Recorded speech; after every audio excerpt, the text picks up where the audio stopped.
Today we are going to change out our GE slip ring and check out the brushes. Step 1. Fill out a risk assessment. Step 2. Lockout tagout. Now electrically, in this particular situation, we're not hooked up, but it's good practice going into your top box after looking at your schematics, and then always check your voltage. Make sure it's at 0. You can mechanically lock it out by using the rotor lock.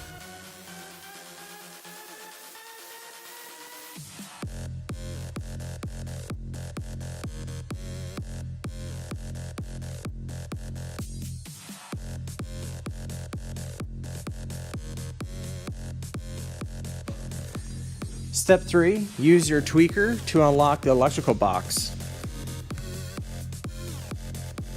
Step 4. Label individual wires in each bundle corresponding with terminal block locations with a marker and tape. Step 5. Using a tweaker, remove wires from terminal blocks. Step 6. Use a 4mm Allen wrench to remove the shielding, and you can use that same Allen wrench to take off the half moon using your tweaker to remove any wires in there as long as you label them. Step 7. Using the 10mm Allen wrench, remove the 6 Allen bolts holding the slip ring to the gearbox.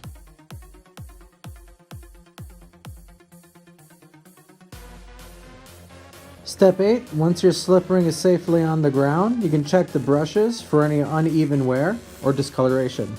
Have a fellow technician sit to brace the slip ring as the slip ring bolts are replaced using a 10mm Allen wrench. If no torque specs are available, make sure you use the 6-bolt tightening method. Step 13. Reconnect the wires back to their terminal blocks inside the electrical box.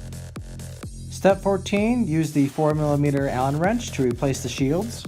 Step 15. Clean up your work area.